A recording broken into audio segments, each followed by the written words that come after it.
Olá, eu sou a professora Jéssica Marciela e na aula de Química de hoje iremos iniciar os modelos atômicos. Então, os modelos atômicos teve seu berço lá em Abdera, na Grécia Antiga, e teve como precursor o Demócrito e o Leucipo. Qual que é a base da teoria Leucipo-Demócrito? Era que existia apenas duas coisas: o átomo, que era uma parte que você dividiria uma coisa até você chegar no momento que você não conseguiria dividir mais, e o vácuo. Leucipo, ele era mestre de Demócrito, e então, assim, as coisas começaram com ele, e a ideia que ele defendia era o seguinte: por exemplo, os átomos, eles podem estar muito perto de você para você tocar, e os átomos, eles estariam em perpétuo movimento nesse vácuo. Então, assim, tudo que a gente tinha ao nosso redor era consequência desses átomos. O barulho do mar, a água. Na água você tinha o sal. Esse sal ele poderia ser moído até ficar refinado, chegaria no ponto que você não conseguiria moer ele mais. Então, assim, era tudo questão de consequências do movimento do átomo no vácuo. Ele poderia ser algo denso, rígido, ou poderia estar afastado a certa distância de materiais macio maleável. E assim, tudo o que acontecia era consequência do movimento desses átomos. Por exemplo, a nossa experiência diária, que seria o paladar, olfato, visão, ele era resultado do comportamento atômico. Então, quando você pegava esse sal e colocasse na boca, a sensação ali de salgado era apenas o contato direto desse átomo na boca. Então, os sons era gerado pelo átomo, tudo se calculava por uma partícula invisível divina que seria responsável por tudo. Por exemplo, na morte, esse átomo ele deixaria o corpo, só que isso faria de uma forma muito lentamente. Por, é, como o corpo, depois de morto, as unhas e os cabelos ainda continuam crescendo de um cadáver, então eles acreditavam que isso era o calor gerado pelo átomo.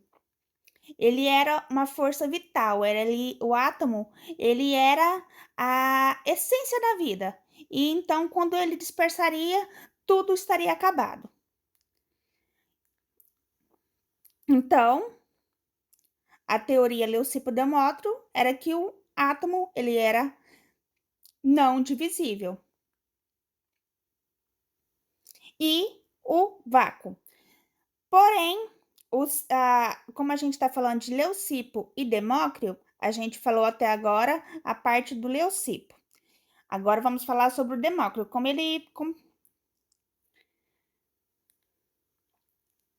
ele concordava com seu mestre até certo ponto. O que o Demócrito ele falava? Que assim, sim, existia assim, o átomo, só que o átomo ele poderia ser muitas coisas. Ele poderia ter uma infinidade de átomos diferentes. Ele poderia ter átomo arredondado, ele poderia ter átomo liso, áspero, irregular, retorcido. E ele assim acreditava que essas minúsculas partículas indivisíveis, elas poderiam ser combinadas entre si.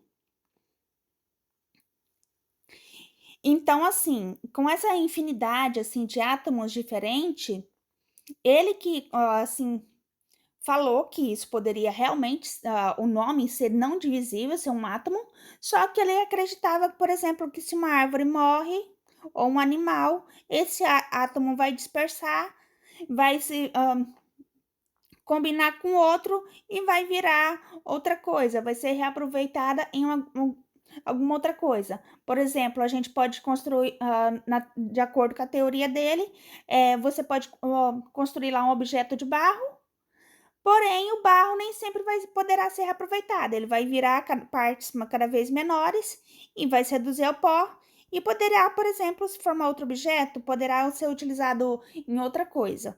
Então, ele começou com a ideia de ciclo.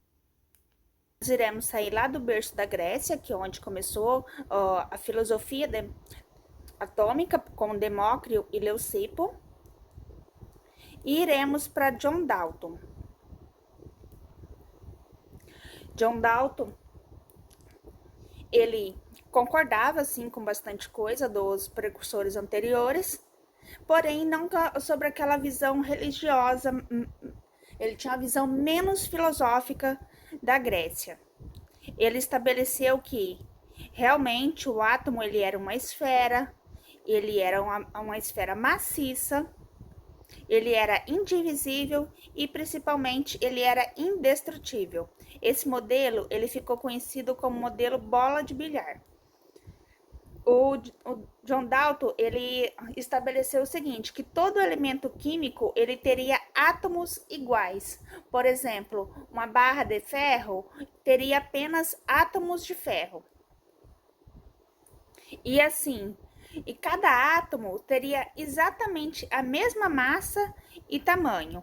Ele foi o primeiro a tentar catalogar os elementos químicos. Ele que começou lá o nascimento da tabela periódica na sua forma mais primitiva.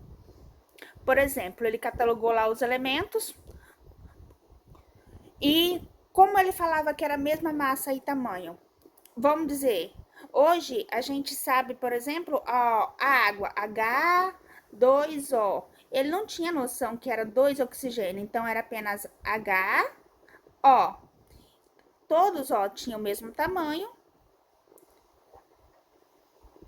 e teria o mesmo peso, a mesma massa.